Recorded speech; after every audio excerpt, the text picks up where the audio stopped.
I agree. And I think that, different people have different kind of policies on this. I need to work mine out for sure. Part of the reason why I do like video all the time is because basically, all right, the picture's all, but the video at least is there, right? So you can kind of see the gray is starting to happen and all this kind of stuff.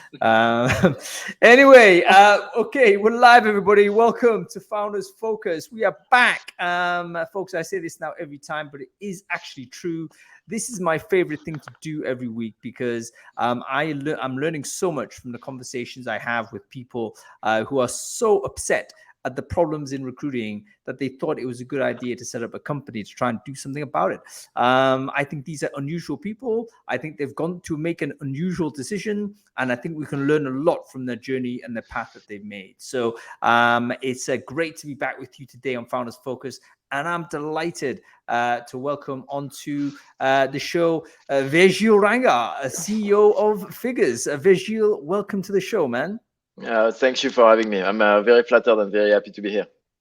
Great to see you, dude. I need to start straight away by saying, firstly, as a busy CEO, what kind of things did you have to cancel in order to appear on Founders Focus today?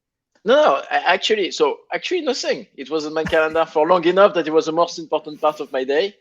And despite it being a relatively busy day, as you might have seen or we might discuss as we announce an acquisition, I didn't cancel anything. It was the center of my day was talking with you, Hang. You're the second French dude that said this. So I wonder whether the French are particularly well organized on calendar, which kind of may go against a little of the stereotype. I don't know, but it seems to be, hey, I've got 2 data points to say that's the case. So I'm prepared to go with that particular view. Well, great to have you on in any case, Virgile.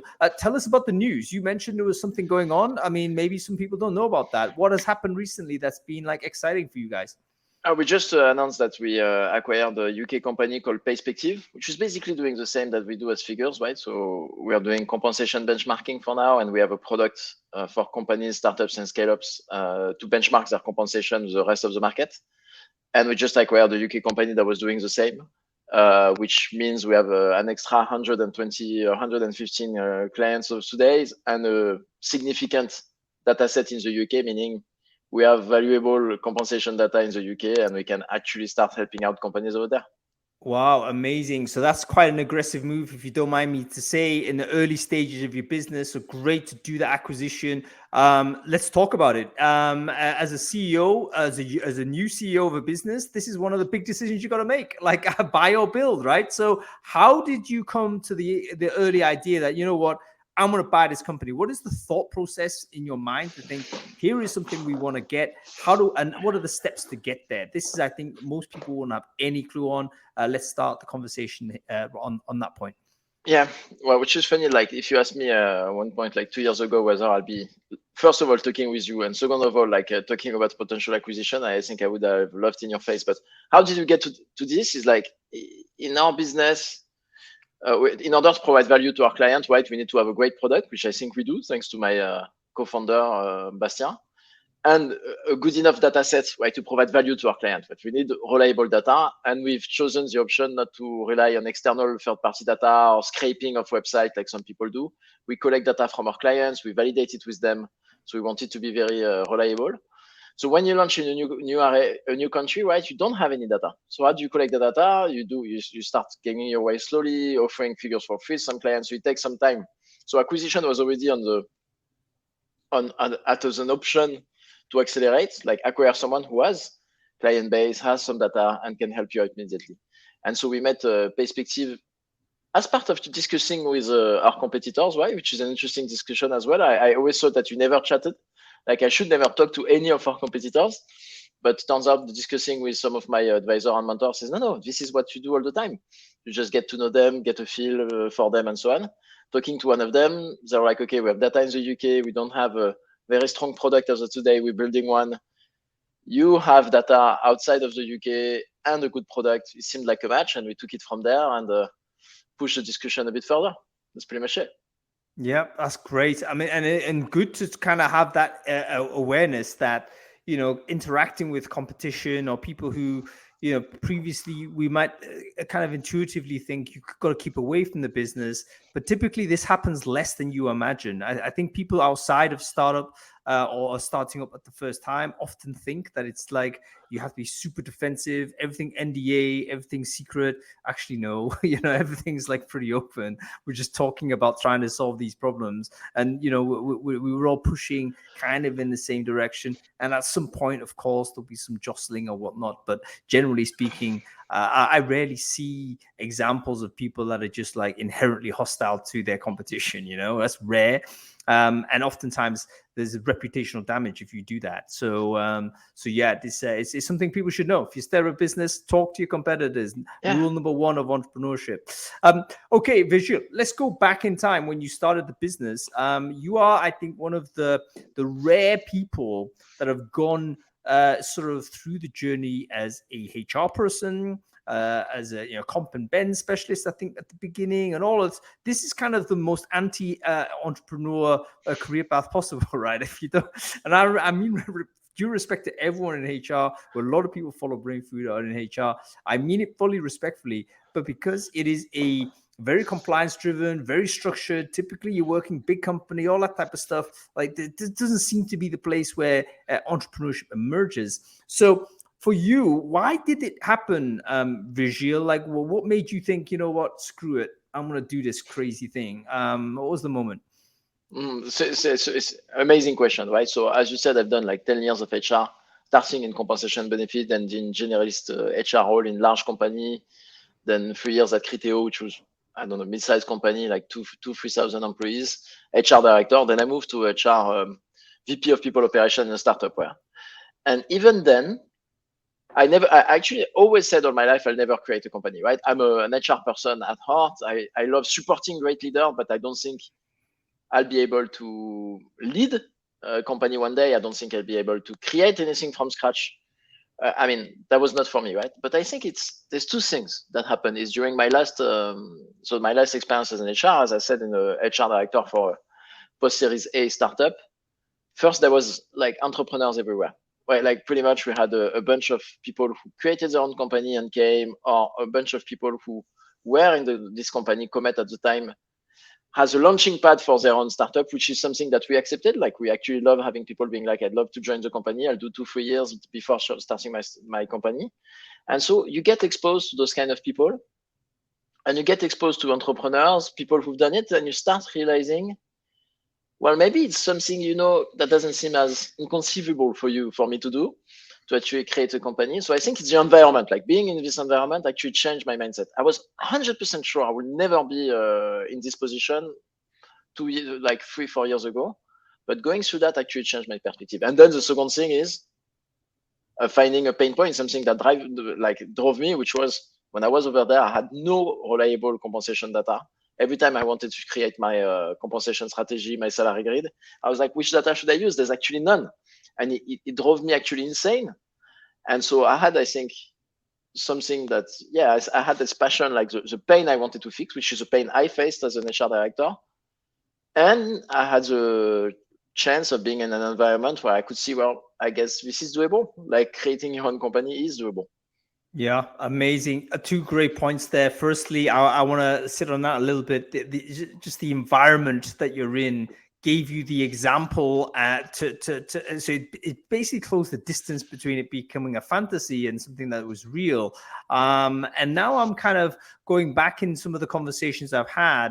The only people that I think were always going to be entrepreneurs in the Founders Focus series, they had parents that were still entrepreneurs. So that was their exposure. So here's the thing with entrepreneurship, folks. Lesson number 2, it's contagious. It is really, really good to surround yourself with people that have different ambitions, different viewpoints, different whatever, because it might give you just that little bit of inspiration or a little bit of awareness, a little bit of confidence, whatever it might be, to go ahead and try something yourself. How many of us, for instance, have entrepreneurial potential, but actually never went there because we just didn't have the person in front of us to do that? I think most of us, to be honest, we needed to be in the milieu to do it. So was there any particular one individual that you thought, you know what, if he can do it, I can do it. It does sound quite bad, like in the sense of when you put it like that, who's the one individual where like, he can do it, I can do it. No, I don't think, in fact, it's the other way around, because my CEO at Comet was Charles Thomas. And he's the kind of person like Nicola, one of my advisors, that I think are born to be entrepreneurs. Like I can't even imagine them doing anything else than creating and leading companies. And those kind of people actually don't help you become entrepreneur, because when I meet those kind of people, when I met my previous CEO, I was like, I can't do what he does. Like, I'm not intimidating. Exactly. We don't have the same DNA. We're not even part of the same species, right? But he's kept on meeting other ones, people who failed, people who succeeded, talking with them. You're like, yeah, it is a journey, it is an adventure, it is a lot of time and effort, but it's not out of the ordinary, right? It's more not meeting one person, but meeting a multitude of person that made me realize, well, I think it's doable. Yeah, it's contagious, and this is part of the reason why, being surrounded by technology innovation, surrounded by companies and people trying new things is really valuable. I'd be interested to know whether this is a persistent state, because if we move to, let's say, a remote first environment, for instance, will that actually damage the opportunity for new entrepreneurs to be born, because we're going to be less exposed, aren't we? Like most remote conversations we have are already pre-planned. So we already have an agenda. There are already people maybe we know. Oftentimes we need to simply be like serendipitously in a situation, and you bump into somebody in the shop or something and you find out what they're doing and all this kind of stuff. Does remote have a dampening effect on future entrepreneurship, Virgile? I think it's a good question. I think maybe it will kill some of the serendipity of meeting new people or randomly and so on. I agree with you on this point. And so it is tied to the conversation of like how remote can impact creativity in a business. Like I've had, and it's an HR discussion that I think you've had, and that's a very interesting one. But on the other hand, I think the whole accessibility of remote work. I mean, I created my company Lost in Saint-Malo in Brittany in France, and I didn't meet anyone. I don't think I've met physically my first 80 clients or so. So I was able to do it from you can do it from anywhere in the world. Like you can start a business from anywhere in the world. So I think in the creation process, it might be true that this remote world might actually kill some potential of business creation. But I think in terms of getting it done, I'd say it's the opposite. So yeah, there's a balance, right? So I think maybe the inspiration goes down a little bit, so you have to be a little bit more self-motivated, but the barrier to entry is lower, so it's easier to do, because you can acquire customers, you can acquire whatever you can, employees, you can do all of that more remotely. So perhaps it'll balance out. Maybe, who knows, overall net wise it will be a plus, but worth thinking about. Okay, let's talk about the pain point. There wasn't any compensation data. This might actually be a good time to talk a little bit about figures.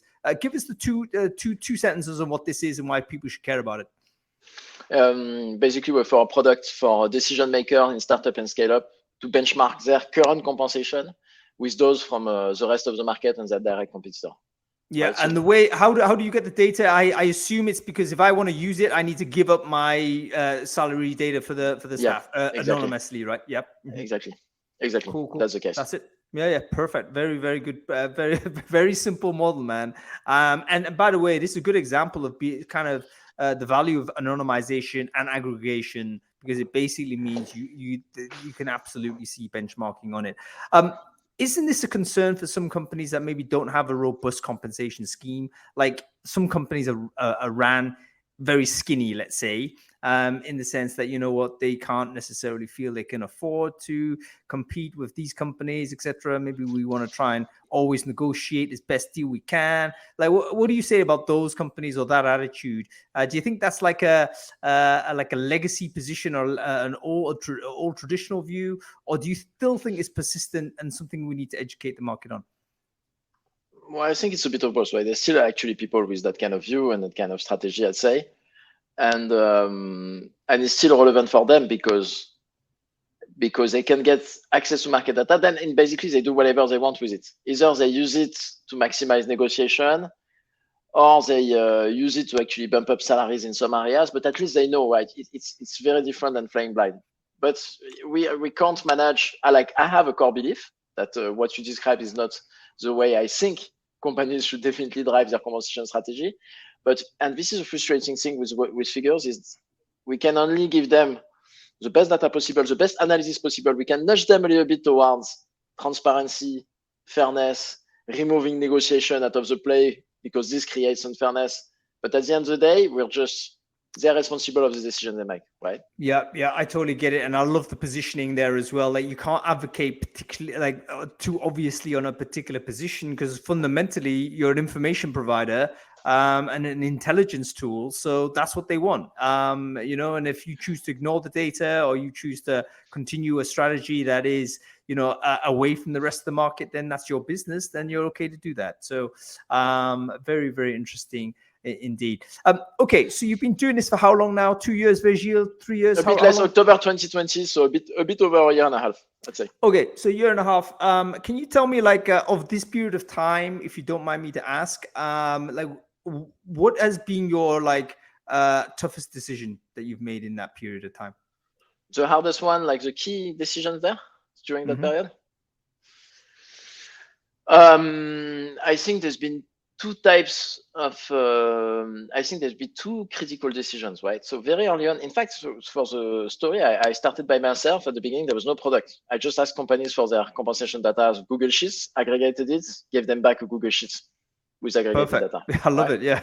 And it didn't take me that much time and so on. So then I met Bastien. I knew Bastien, my co-founder, from the past, and I was like, I think there's a product to make out of it, right? There's a limitation spreadsheet. I think there's a product to make out of it. So we started building a product. There was two, I think, key decisions were to make. At one point, it was like, okay, do we want to remain a bootstrapped, low headcount type of company and just do our thing at our pace and so on?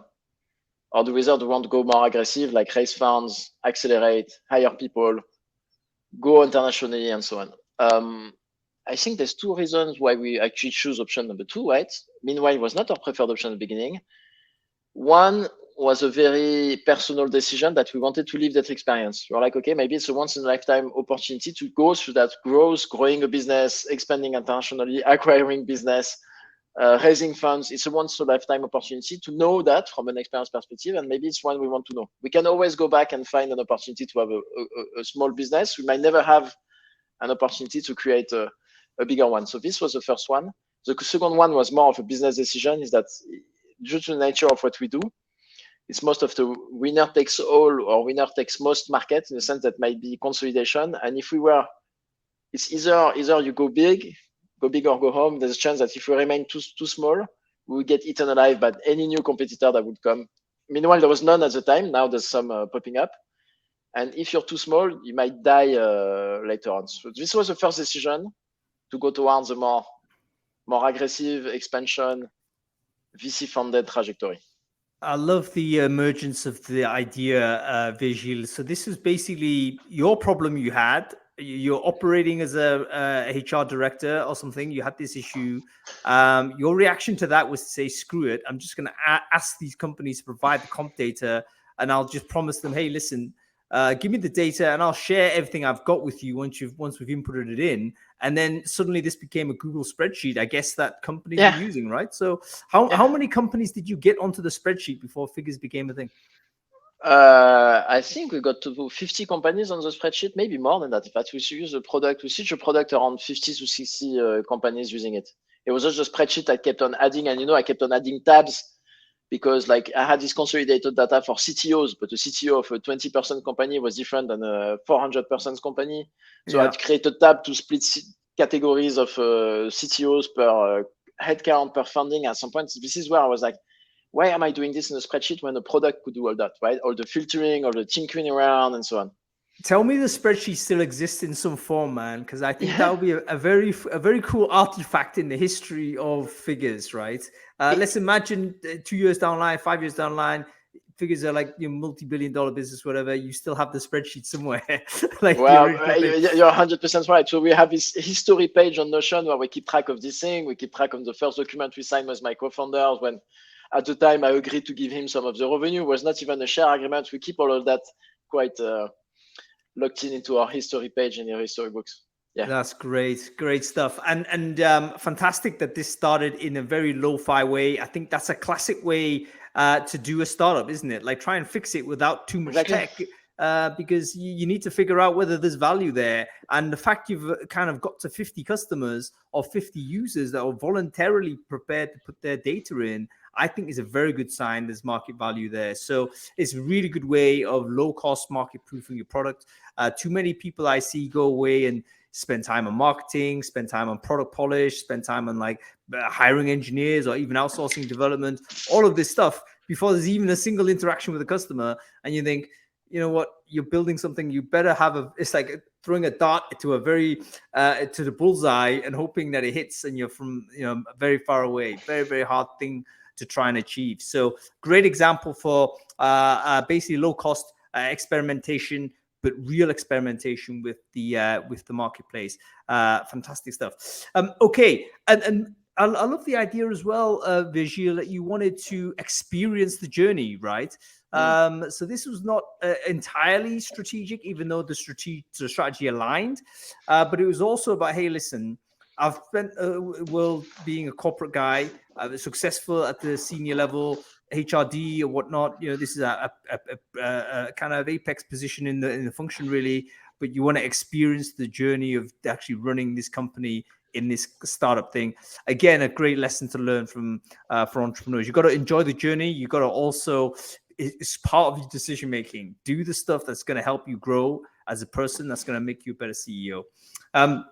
Okay, onto that point, Virgile, you're new to the idea of being a CEO. How is this different from being a C-level sort of a departmental head in a bigger business? What are the differences in your view?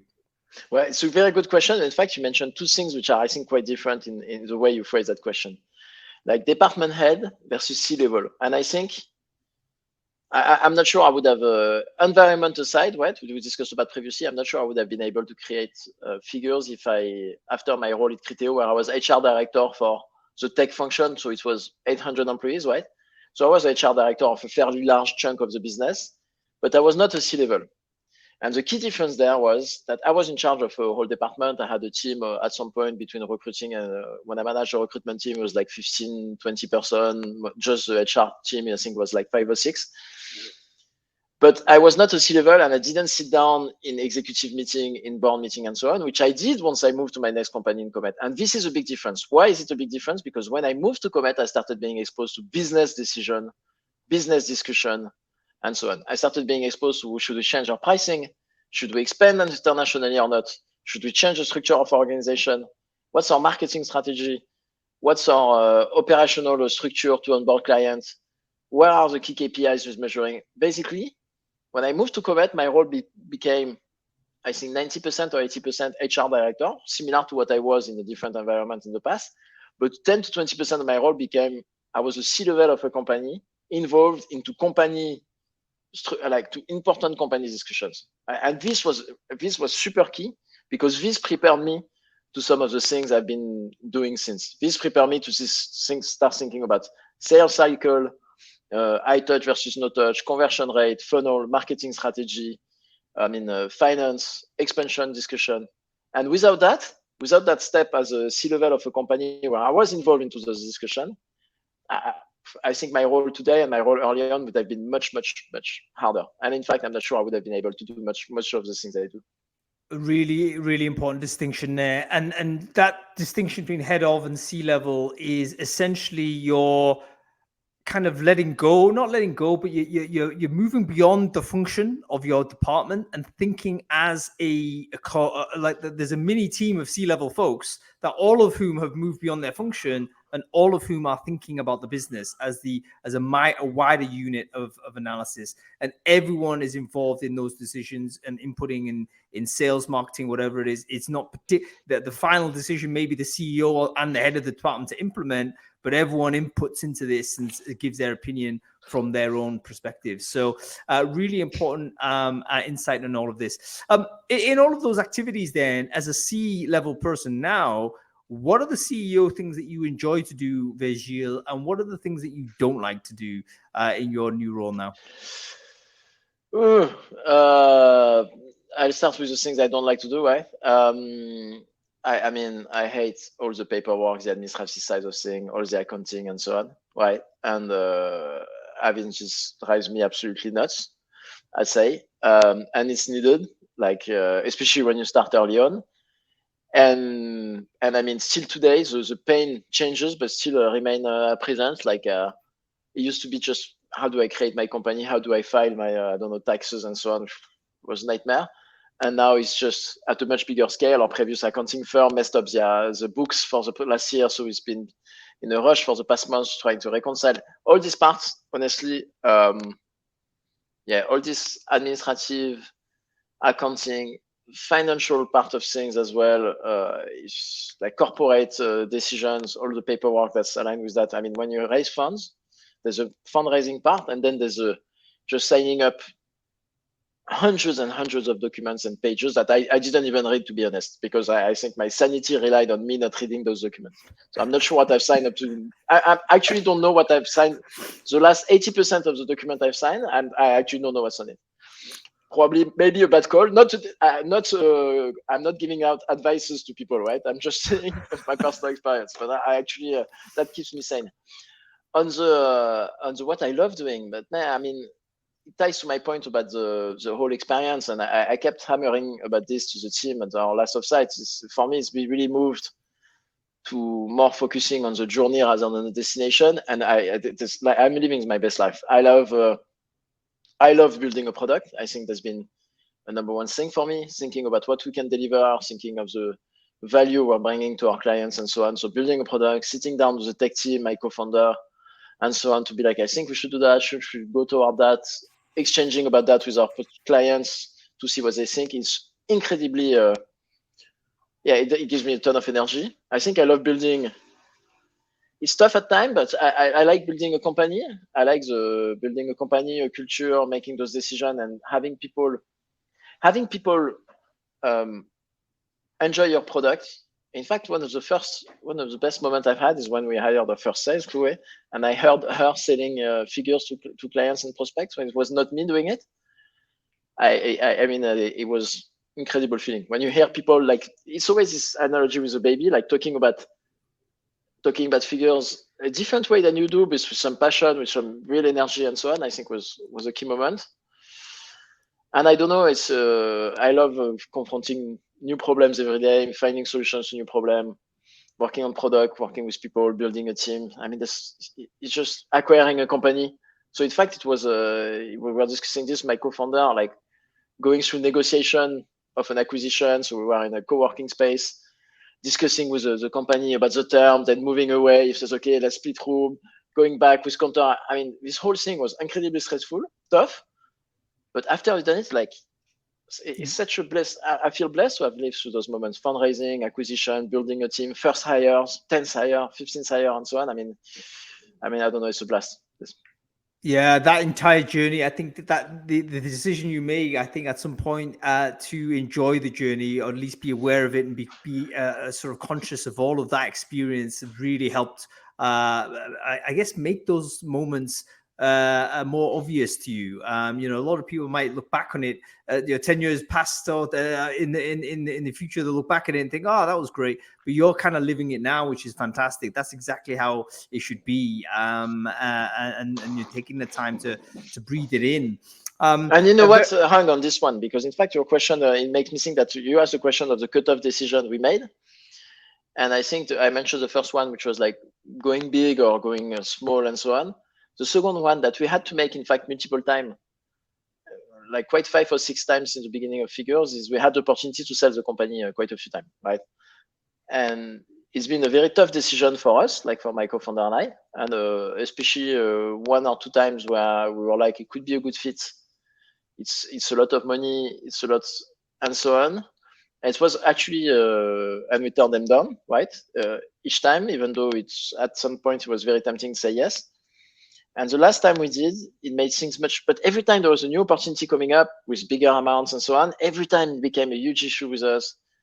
Like the first time it happened, the first serious offer we got, or the real offer with the term sheet and so on we received, I didn't sleep throughout the night, right? So I actually didn't sleep 1 minute. I was stressed out and so on.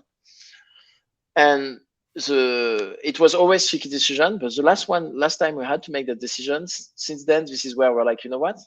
We're on a specific journey, and we're gonna enjoy this journey, and we don't want it to end. Yes, it could be a good financial fallout and so on. Something we might never find again, especially since the market has moved since, right? Maybe it was a bad financial decision, but it's a good personal experience decision because we love what we're doing. We're super impatient of what we can do in the next few months, the next few years, and we just want to enjoy that. And since then, it actually alleviated a lot of weight off our shoulders to be like, just enjoy the ride, just enjoy this experience. Maybe the only time in our lifetime we'll know this, and I don't know. That's very interesting. The emotional side of it is something that's underrated, isn't it? Because of these big decisions you have to make, and as you say, you've taken a big risk. You're putting a lot of energy in. Opportunity cost. You could be sitting at home doing a great corporate career and doing all those types of stuff. That's the easy choices, right? So you bounced away from that. So the emotional roller coaster, I think, is something that we all try to need to manage. Interesting to know whether you've developed any techniques to do that, Virgile. I mean, how do you deal with these highs and lows? I think one of the things that's important to do is to obviously try and maintain some sort of steadiness throughout, because if you're like almost like I see a CEO of a startup as essentially like a captain of a boat, and the sea is like bouncing around. He needs to be calm. He needs to be able to make sure the boat is still sailing, irrespective of these ups and downs. Is there a technique that you do, or is there anything that you can tell us that your own approach as to how to manage the emotional aspect? I think for me, I wouldn't give out any advice because I think it's quite personal. And in fact, the one I'm going to give is quite common, right? I think there's two things that has helped me out a lot. The first thing is just like my routine in terms of not cutting off, regardless of workload, on sports, right? So for me, sports is a big part of my life. Riding my bike is a big part of my life, and I don't want to compromise on that. So even when I'm super busy, I'm like, this needs to happen. And in fact, it's part of sports, it's part of doing my massage once a month, it's sleeping, trying to sleep well.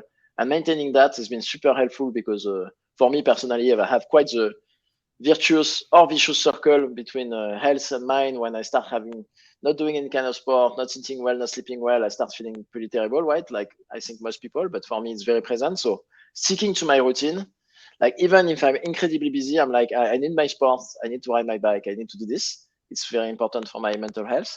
And I think the first point I kind of knew, but it became more important. The second point, however, I really realized, I think the past year and a half, is mental health and is having a support around me, people I could talk to about my doubts, my stress, my fears, and all those kind of things. And it's like close friends that have become closer since then. It's advisors, like I think there's one advisor I mentioned previously also, Nicolas, who's been a game changer for me personally, from a professional and personal perspective, helped me out through some of those tough decisions. Someone I could tell that I was feeling not confident, insecure. I actually adopted of the company of myself at time and so on. And then it's just mental health professional. Like I see, I'm not ashamed at all of saying I see a shrink once per week, and it's a mandatory part of my daily routine. A vital part of my daily routine. So I think it's physical health, routine, sleep, and just mental health, which is, it's becoming more and more of a topic. But having a support system in place of close friends, family, and advisor, and mental health professional is key, and something I think most, like 99% of people, are not doing enough. Say. You know what? That's actually just visualizing the amount of like support you have. It seems that you've kind of got an infrastructure of support there, which is really, really powerful. Because I think you're right. Most people are wandering around without any of those components, or maybe they have one or two components. But you have the routine, your own kind of coaching. You're like getting on the bike, right? That helps. No question, by the way, folks. Physical activity, I think, really does help. Your body and mind aren't separate. The two things are working in sync.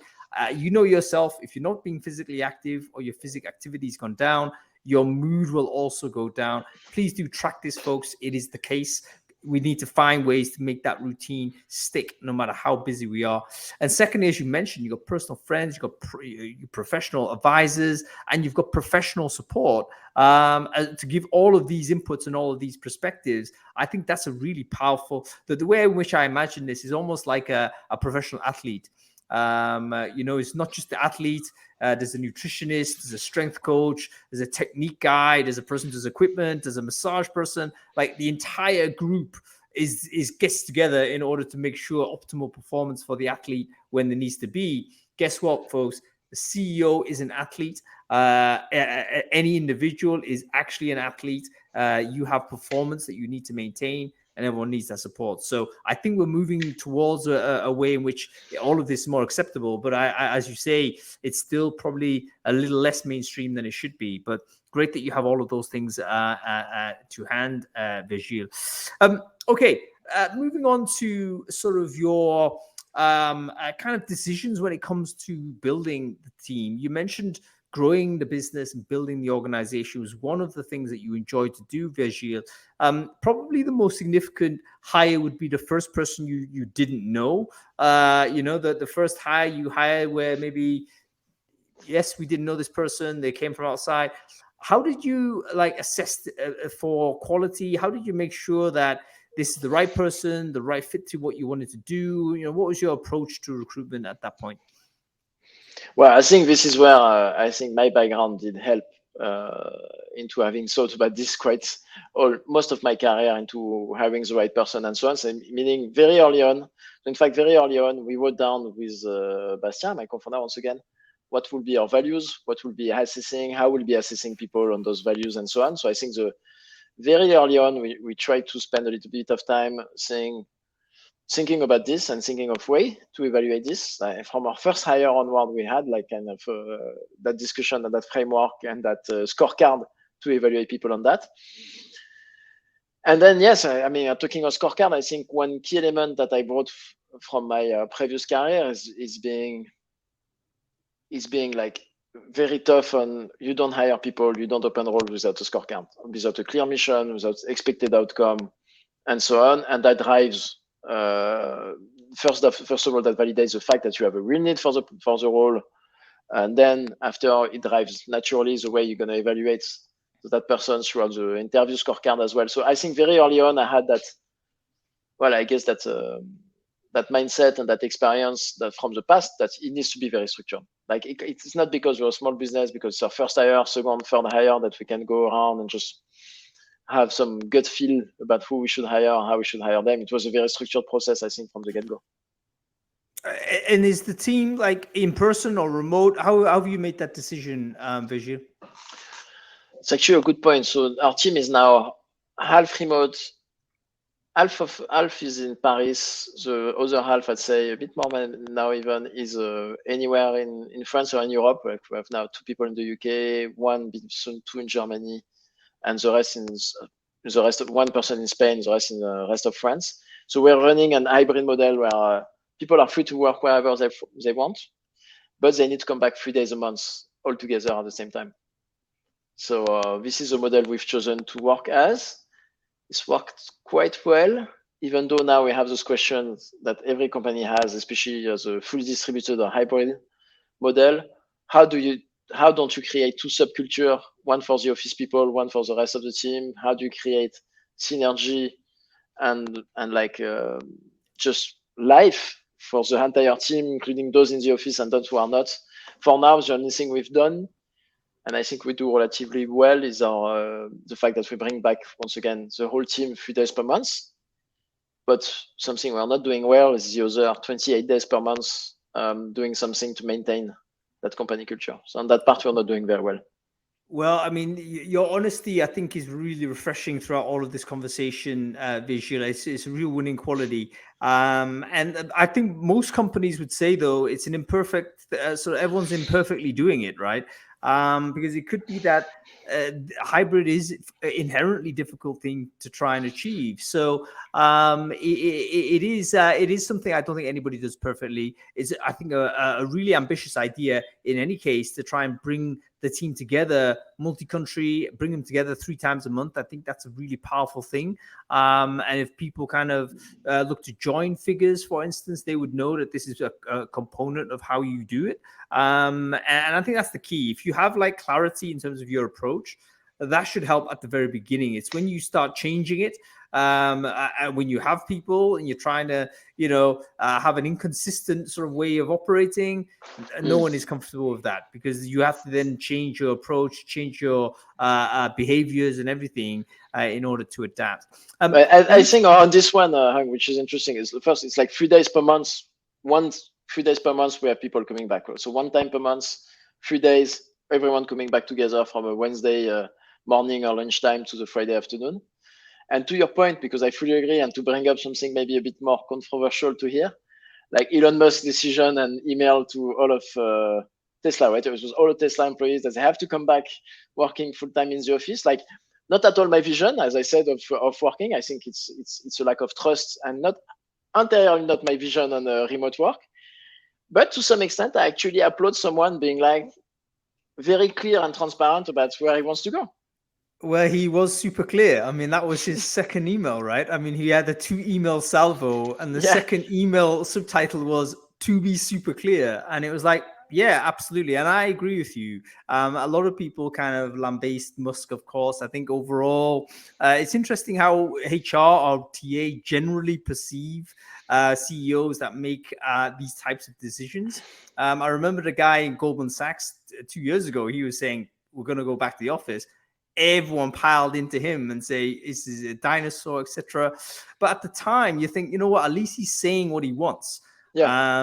And then if you don't want, then you can leave. That's okay. Exactly. What is the worst thing is if you say something you don't believe in, and then you already have a plan to change it down the line when it's easier for you to do. That's cowardice. And I think even worse than cowardice is when you're incompetent, like you don't even know, and you refuse to make a decision, and everything is the next 3 months. The next 3 months we'll do this, and then how are people meant to make decisions? It's like, come on, if you can't make a decision, no one else can make a decision. So I agree with you. I think Musk is a contrarian. Obviously, I think sometimes he does this for effect. Also, half the time, I think he wants to stir the pot, but at least he was super clear. Okay, let's talk about something that's close to your heart, Virgile. I'm not sure what your opinion on it, but there is a movement toward salary transparency. Now, firstly, this is as a HR person, we're saying, yeah, this is great. But if it all happens, that's you out of a business, right? So it's in many respects, you don't want this, but maybe you do want it. So how do you sit with salary transparency? Yeah, it's an amazing question. So let's be super clear. I'm all in favor on salary transparency, and I'd love a world in which part of our business, because what we are building goes beyond benchmark. But for now, we go out of business on the benchmarking because everything is public and transparent. I'd love this world. Yes, I think it's a business impact, but I'm all for transparency. And in fact, this is what we are doing on our own job ads as well. I'm pushing towards transparency because I think transparency will lead to a reduction of inequality and unfairness in compensation. So our mission is to actually help empower companies to make fair decision and efficient decision. And I believe that transparency goes towards that. In fact, you know what? One thing we've started recently is asking companies how transparent they are. Is they are not transparent at all, transparent on their compensation policy and philosophy only, transparent on their salary grids, or transparent on their entire salaries, like individual salaries. And I hope that a few weeks down the line, we'll be able to measure, which is my gut feel, that the more transparent are the companies, the less inequality there is within their own company. Because it's something we measure in our clients, unfairness within the same role, including the gender pay gap. My gut feel is that the more transparent companies are, the less inequality and unfairness there is. So 100% in favor of pay transparency. I would be very interested to have that data when you have it. I think most people will be also very interested to see it. I am kind of less confident in your view. And the only reason why, and by the way, I am 100% in agreement with you, but the only reason why I'm less confident in the larger statement is because I read something, I think I put it into Brain Food this week, or maybe it's going in next week, about where inequality sits most. And it turns out that it's a certain subset of companies that are the biggest employers that pay the biggest wages. They're the ones that have the biggest disparity, right? So in other words, you're looking at Facebook as an example, Meta, they hire a lot of engineers at very high salary, but they distort the rest of the market if you put them into an aggregate, because suddenly you can start saying, oh, most engineers are men, all these men are being paid 250, 500 grand a year. Therefore, the salary disparity is like, oh, massively awkward and weird because they're such a big hire. So it's almost like the big firms have a disproportionate impact. You remove them from the system, and then you have another aggregate. So maybe that's another filter you could apply. But anyway, I would, all things being equal, I totally agree. Being transparent will eliminate the individual negotiation. The individual negotiation is clear gender variance as the preferences there. Men prefer to do this much more than women. And presumably that preference is due to the fact that men believe that they can negotiate higher, I assume.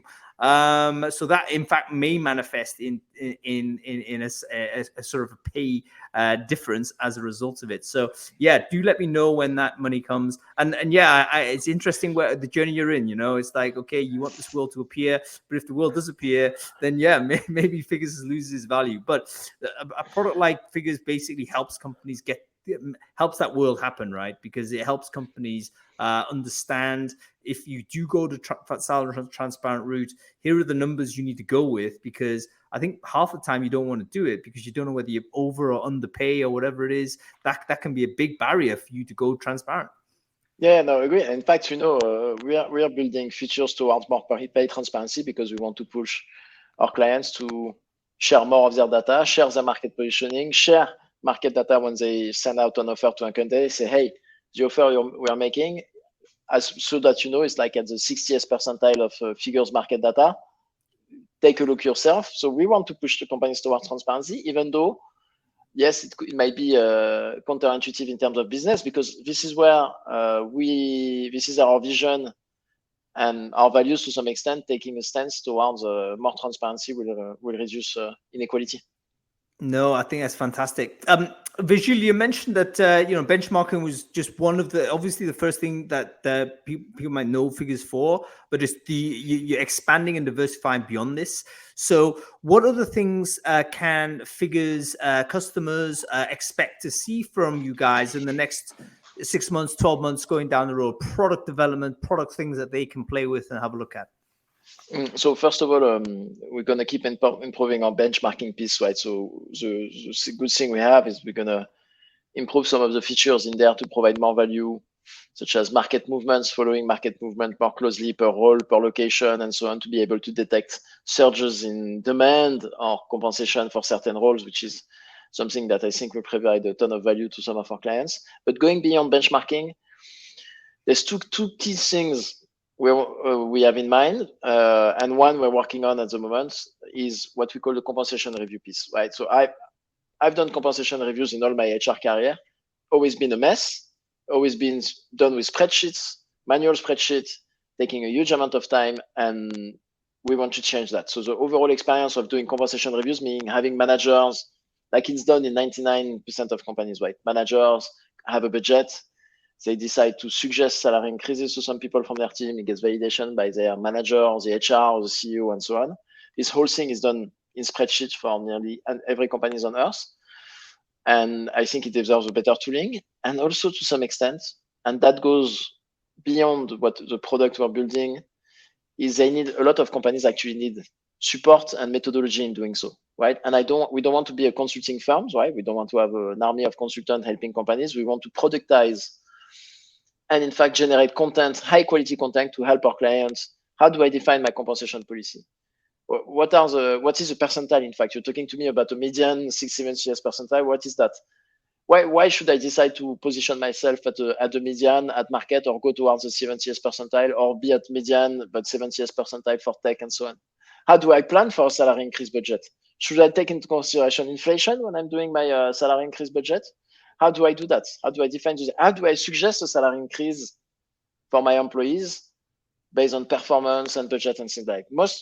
Most of our clients actually, for them, it's a tooling issue that I mentioned previously. Most of them do it in manual spreadsheets, which is a pain, a struggle, not a great experience, and a ton of errors and mistakes are being done. But it's also a methodology issue. A lot of them are just waiting for guidance, waiting for support. And I think we can provide that in a productized, scalable way to many companies, because we have, as of today, 450 clients, which we're targeting 1,000 by the end of the year. And I think we can bring that kind of value to our client, which will indirectly our belief is that if our clients have better tooling and better methodology, if we help them out well, it's going to lead to more efficient decisions, but it's going to lead to more fair decisions. So indirectly, we're going to have an impact on fairness, an impact on people directly, indirectly through the companies by helping them take fair decisions. Because I think some of the last, and I'll finish on that, so a lot of the unfairness that's created is not by design. It's not company being like, I want to be unfair. Or I want to have a gender pay gap in my company. I want to discriminate against women when it comes to salary negotiation. They're just unaware. They just like methodologies. They just like tooling. And we can have an impact there. Yeah, I think you're right. I mean, most of the times where there is inequity, it is not by deliberate strategy. I mean, there may be the odd nutcase out there that decides, yes, I'm definitely going to pay these people less. But if you imagine if they had that mentality, they wouldn't recruit them anyway. So I think the sort of the pay itself is probably not a good signal. Pay inequity is not a good signal necessarily to look at the attitude at the C level. It's oftentimes a case of implementation error that manifests itself in such a way that these things occur. So if you can provide a way to get better at implementing salary reviews and salary changes and compensation changes, then all of that will manifest into more positive, more equitable outcomes downstream, which I think everyone will be very positive to hear about. At the end of the day, I fundamentally believe most of us just want a fair shot at things. We just don't want to be treated unfairly. So if your product and your kind of vision helps companies do that, then all the more power to you. One thing that's great about Figures also is that your product and your service gets better the more companies use it. So it has this natural kind of network encouragement, right? So in other words, you got 450 customers right now. It is a better product if 1,000 companies use it, and it's a better product still when 10,000 companies use it. So, I mean, I selfishly, I'm going to say you should use Figures. I think there's a way you can use it for free, isn't there? Or there's a way in which you could interact with it in some way and get some value initially without any cost, I believe. So check it out. I think it's figures.com. No, figures.hr, isn't it? What's the Figures.hr, exactly. Figures.hr. That's it, figures.hr. Check it out, folks. Virgile, let's finish off our conversation with a few kind of entrepreneurial tips or leadership lessons that you've kind of developed over time. And I know you're a guy that doesn't want to give advice and all the rest of it, because I think you deeply respect people's individual journeys and individual contexts. But from your own journey that you've made, what sort of advice, let's put it this way, what sort of advice would you give yourself now that you've gone through this process of being a CEO and a leader of a business? If you could teleport back 2.5 years down the road and you could say, hey, Virgile, you kind of do this. Yeah, it's a bad thing. Don't do that. Like what kind of advice would you give that younger version of you? Well, I think, first of all, I've made a ton of mistakes like everyone does, right? And to some of them I don't regret, because I think there was valuable lessons in there. I know it sounds cliche, but it's actually the case in lots of mistakes we made. I think I think it comes down to some of the things we've said, the environment and the entourage, like finding people who can help you, who've been there, who can challenge you, and in fact who will challenge you directly. One of our number one value is radical candor, right? And in fact, something that I deeply, deeply believe in before I created Figures, the power of feedback and direct, but like radical candor type of feedback, very direct, but very benevolent, like with kindness and caring behind it. Finding people with experience, willing to be very direct and challenge you very early on, I think is a huge difference maker. Having people being like, you know what, why are you doing this? I'm not sure it's right? And I'm giving you advice. At the end of the day, you might push on with your decision, but challenging you on lots of decisions. I mean, in my case, I saw once again the points, there was a turning point since when I met, I think, Nicolas, that mentioned once again, who's been an advisor of us and of me for a bit over a year now. Difference maker for us as a company, for me personally, in terms of personal growth in my role, I think it's been a huge difference maker. So to have one advice, just meet people who have been there and who are willing to challenge you on your decisions in a radical candor way, I think is huge. That in itself is, I mean, that needs to be a strategy, doesn't it? Like a lot of times when people hear good advice, nothing ever happens because they firstly, they accept the advice, they accept the logic of it, and they can go away and say, yeah, Virgile, I totally agree. But then they don't like implement it, or they don't put a strategy behind getting that thing to happen. So for instance, the entrepreneurial journey you mentioned, critical for you to be in an environment where there's lots of entrepreneurial innovative types. A lot of people hearing this conversation would agree, but then they wouldn't put themselves in a position to make that circumstance happen. So I think we can all take this advice, folks. If there's things happening in your life you're not happy with, or in your business that you're not happy with, and it's recurring, you already probably have received the advice. You've heard it already. I'm sure you've read it already or heard it already, but you haven't put a plan to make it happen. So you've got to get yourself into that environment where this stuff is going to occur. A lot of like kind of life turnaround stuff is exactly this way. You keep it in the theory. It's in a book somewhere. It's in, you read the book and you wonder why it's not working. Guess what? The words don't just magically work.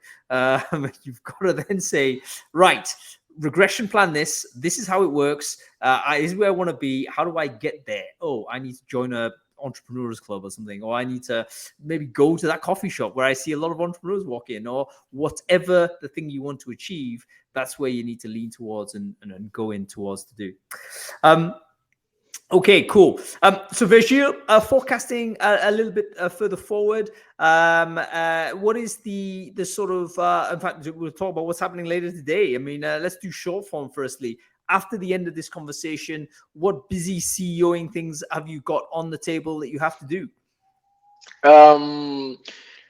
Something I can't yet talk about, so it's a bit tricky for me to answer part of that question, but let's say still part of some stuff I can't talk about actually seriously, but some of it is just like managing a team, because I'm mostly managing, in fact, too many people at the moment, right?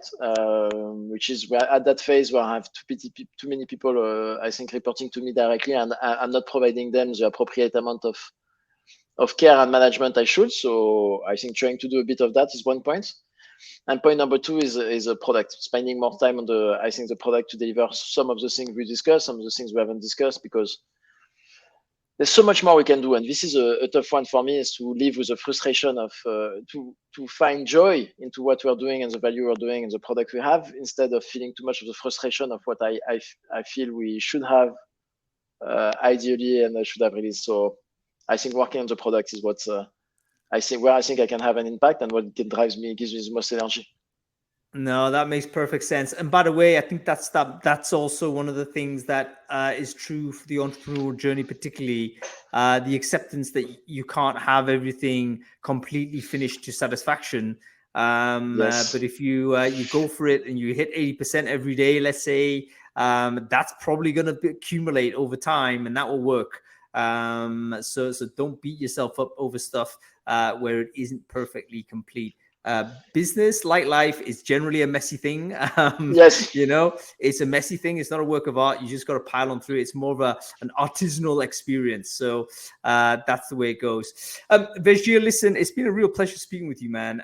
Really enjoyed your candor. Really appreciate how honest you've been in your review. By the way, no one reads anything in terms of like contracts and stuff like that. I think that's totally true. That is, by the way, is it also a massive startup opportunity. By the way, someone needs to find a way to absolutely validate what this legal document means, and then just put it into 2 sentences, because no one is actually reading this. Yes. And we are all habitually signing stuff no one reads. So someone please build that. But Virgile, thanks for appearing on Founders Focus. It's been great having you. We'll be speaking again. I think we've got a webinar series lined up. So we're going to look forward to talking a lot more about compensation, leveling, equity. All of these things are huge, important topics. So make sure we'll talk about that when those shows are set up, and make sure you join us for that. Virgile, thank you so much for your time. Thanks for joining Founders Focus, man. Thanks for the invite. It was a blessing, and looking forward to our next events together, Hank. Take care, man. You too. Wasn't he a great guy? I really love how refreshing Virgile was in that conversation. Virgile Raingeard, by the way, of figures.hr. Okay, that's about it, folks. Thanks for watching. I hope you've enjoyed the show. Follow the channel, by the way, if you're interested in continuing to take part or listening into these interviews I'm doing with founders. Also, same channel, we're talking Brain Food Live. That's a panel and conversation that we typically have on Friday. This Friday, we're going to be talking about how to recession-proof your career. So whatever you're watching this, Crowdcast, LinkedIn, Twitter, Facebook, whatever, if you're a recruiter and you're thinking, oh my goodness, the world might actually be taking a turn where I need to seriously start thinking about positioning in the right way in order to stay future-proofed, that is a show you need to watch. Follow me on LinkedIn if you're not already, or register, better yet, register and follow on the Crowdcast channel to watch that show. Okay, that's about it, folks. Thanks for watching.